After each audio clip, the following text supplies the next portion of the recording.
Halo, assalamualaikum warahmatullahi wabarakatuh. Kemarin kita bahas kakaknya ya, dan sekarang kita bahas adiknya. Dan ini nggak pakai power pin tambahan, irit dong. Dan harganya juga semakin murah nih. Nah, gimana kemampuan gaming Vega 1 ini? Lanjut disimak aja videonya. Sebelum dilanjutkan, jangan lupa bantu channel ini melambung lebih tinggi lagi. Caranya tekan tombol subscribe, lonceng, dan kalau nggak keberatan tekan tombol thanks. Isi sih ikhlasnya.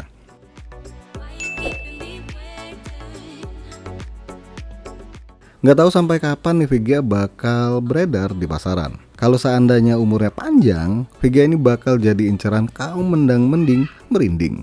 Dan kemungkinan besar bakal jadi the next Lord Celeng. Maaf, S-nya ketinggalan. Maksudnya Chestpleng. Terlebih lagi kalau harga barunya hanya 1 jutaan. Kapan bos? Ya nggak tahu. Ya tanya apa? Maksudnya Nvidia.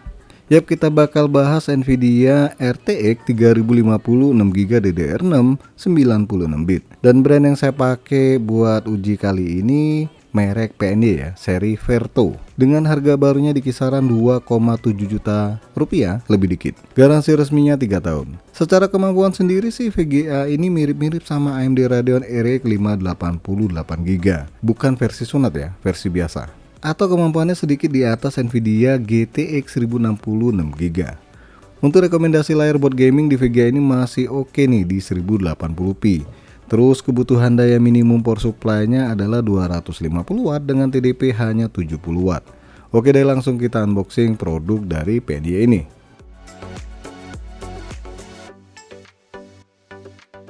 Dus VGA ini mungil banget ya, tapi cakep sih tampilan dusnya. Dalam paket penjualan dapat buku panduan instalasi dan unit VGA-nya. Jadi nggak ada yang lain nih di dalam paket penjualannya. Nah, seri ini pakai dual fan ya. Ukuran kipasnya ini berapaan ya? 80 mm kali. Untuk bagian cover ini berbahan hard plastik. Nah, di samping covernya ini ada merek sama tulisan RTX. Mana gede lagi? RTX nih boy, bukan Nabi. Jadi inget bocah yang kena tampar karena songong ya. Dan PNY ini pakai heatsink yang cukup tebal dan lebar. Bahkan lebih panjang nih pendinginnya dibandingkan board VGA-nya. Di bagian display output ada DisplayPort 1.4, kemudian HDMI 2.1 dan masih ada port DVI. So VGA ini bisa handle 3 monitor dengan port yang berbeda-beda. Biar kata kelas bawah, PNY kasih backplate nih. Sayangnya berbahan plastik ya, biar kelihatan lebih rapi pastinya. Dan harus saya akui sih bentukan VGA ini lumayan cakep. Oh ya, panjang VGA ini kalau lihat di web ini 186,2 mm dan memakan 2 slot di motherboard.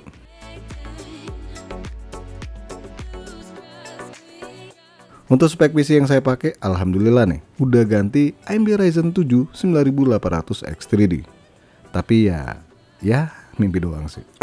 Alhamdulillah masih pakai yang lama. Pakai Core i5 generasi 13, RAM 32GB DDR5, NVMe 30 buat Windows, SSD SATA buat game, dan sebagian game ada juga yang saya taruh di harddisk. Ya doain aja ya kesampaian buat upgrade prosesor yang lebih kencang lagi. Amin. File video yang saya pakai ini hasil rekaman handphone ya, durasinya 1 menit 30 detik dengan 2 resolusi yaitu 4K dan 1080p. Di Adobe Premiere 2024, render video 4K ini waktu yang dibutuhkan ternyata hanya 52 detik. Masih oke banget. Sedangkan di resolusi 1080p waktu yang dibutuhkan hanya 15 detik. Lanjut, untuk skor Blender Open Data dapat nilai di angka 1234,94. Sedangkan di Cinebench R 2024 ini dapat skornya di angka 3004. Dan silakan kalian simak aja hasil 3D Mark dari VGA Nvidia RTX 3050 6GB ini. Oke, langsung aja kita siksa nih, hajar, gebuk. Enggak sih, maksudnya bergaming ria di resolusi 1080p.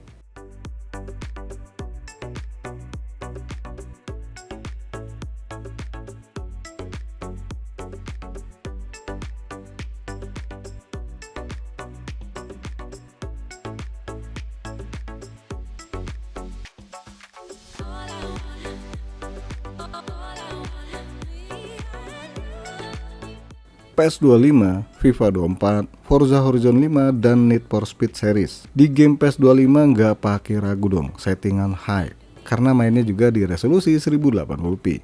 Hasilnya cakep, frame rate-nya stabil di angka 60 fps. Lanjut game FIFA ya, lagi-lagi tanpa ragu main di settingan ultra, bukan Ultraman, apalagi Superman. karena ini RT Eggman. Ternyata frame rate yang didapat masih cukup tinggi nih, di angka 100 fps lebih. Ya jatuh di 30 fps pas replay doang ya. Kemudian game Forza Horizon 5 nih masih oke juga di settingan ultra dengan frame rate yang didapat masih di angka 52 fps. Dan terakhir Need for Speed series ya. Di Need for Speed Heat ini dapat frame rate rata-rata di angka 60-an fps nih dengan settingan ultra. Begitupun juga game Need for Speed Unbound yang mana masih oke juga frame rate-nya di angka 40 hingga 50-an fps.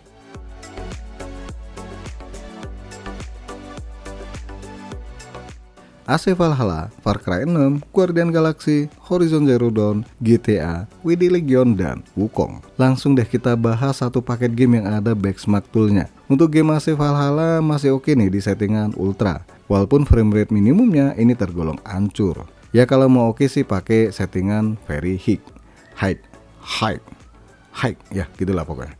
Kemudian game Far Cry 6 dapat hasil lebih baik nih dibandingkan AC Valhalla. Frame rate rata-rata maupun minimumnya masih terbilang oke sih. Bisa dilihat di video. Rata-ratanya dapat di angka 50 fps dengan minimumnya hanya 43 fps. Di Guardian Galaxy, settingan ultra dengan ray tracing on ini ternyata masih cakep juga. Dapat frame rate-nya di angka 60 fps. Kemudian game Horizon Zero Dawn yang mana masih oke juga frame rate yang didapat karena masih di angka 54 fps. Di game GTA 5 settingan ultra MSAA X4 masih juga dapat frame rate di angka 40 hingga 70 fps. Kemudian WD Legion ini saya anjurkan di settingan high aja deh karena masih balance antara frame rate rata-rata sama minimumnya. Kalau di very high minimumnya hancur. Terakhir game Sun Gokong keras sakti masih oke juga kalau nggak dipaksa settingannya. Yap, TSR on settingan medium dapat frame rate di angka 55 fps.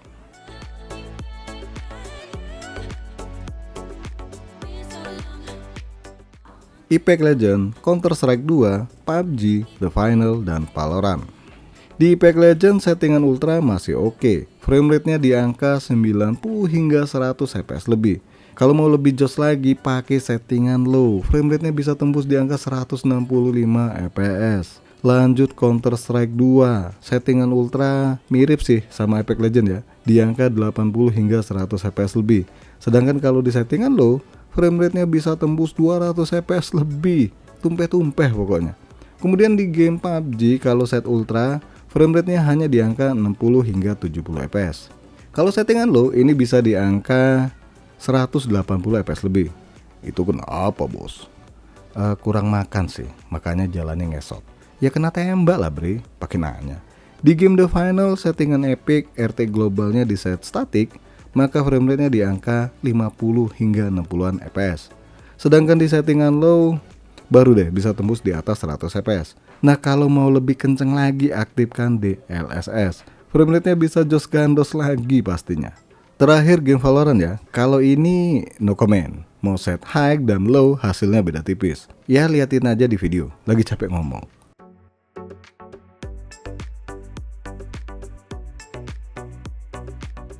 Alan Wake 2, Ghost of Tsushima, God of War series, Horizon Forbidden West, Resident Evil 4 Remake, dan The Last of Us. Ini game rata-rata abot ya, alias heavy metal. Nggak ada metalnya sih, maksudnya berat. Di Alan Wake 2, FSR on settingan low, ya dapatnya hanya 30 fps. Ini game memang apa sih ya, cakep juga nggak tampilan grafisnya, tapi mintanya tinggi banget.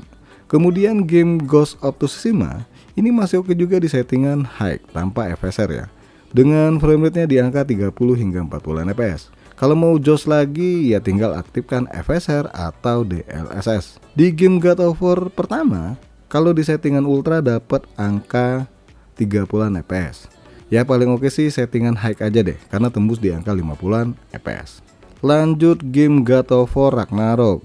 Di settingan medium masih oke juga nih dengan frame rate di angka 40 hingga 70 fps. Di game Horizon Forbidden West settingan medium kurang nendang sih, kadang jatuh di bawah 30 fps. Ya walaupun rata-rata di atas 30-an fps ya. Baiknya settingan low aja deh atau aktifkan DLSS. Kemudian game Resident Evil 4 Remake. Dengan preset settingan di ray tracing, frame rate-nya tergolong nanggung karena di angka 30-an fps. Lagi-lagi tinggal diturunin aja settingannya. Terakhir game The Last of Us. Pakai settingan medium aja deh. masih cakep juga nih dengan frame rate di angka 30 hingga 50 fps.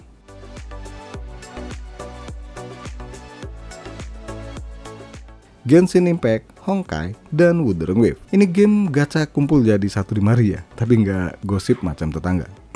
Untuk Genshin, settingan high default, frame rate-nya cukup stabil di angka 60 fps. Dan ini Genshin versi terbaru sih ya, saat video ini dibikin. Versi berapaan ya? Saya lupa. Mungkin versi 5 sih, 5 berapa gitu. Begitupun juga dengan game Honkai yang ternyata di settingan very high dapat frame rate yang cukup stabil di angka 60 fps. Ya kadang-kadang sih di frame tertentu itu drop, cuma nggak sering banget. Terakhir game Wuthering Waves, di settingan max pun cukup baik ya, walaupun kadang drop hingga 40 fps. Ya kalau mau settingan paling nyaman sambil rekord layar, ini di settingan medium dengan DLSS on. Frame rate-nya lebih baik dibandingkan settingan sebelumnya.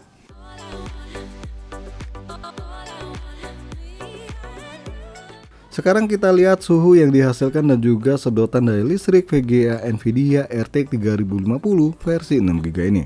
Terbaca di GPU Z, suhu tertingginya hanya di angka 77 derajat Celcius dengan hotspot di angka 90 derajat Celcius.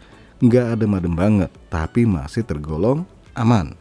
Untuk sedotan daya listrik, kalau lihat di GPU Z, boot power draw-nya di angka 73 watt dengan chip power draw-nya di angka 51 watt. Terus berapa nih sedotan daya listrik PC saya yang pakai VGA RTX Iris 1 ini? Nah kalau kalian lihat di wattmeter, sedotan tertingginya di angka 230 watt lebih. Dan kalau dipukul rata sih, sedotan daya listrik PC saya ini di kisaran 200 watt. Jelasnya beda PC, beda juga makan listriknya. Nah gimana nih, irit atau enggak?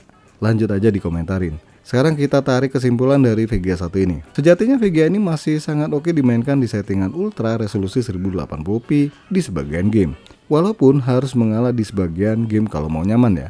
Dengan rentang harga jualnya rada berat sih ya di angka segini. Karena bagi kaum mendang-mending, ya mending nambah dikit dapat performa yang jauh lebih baik lagi.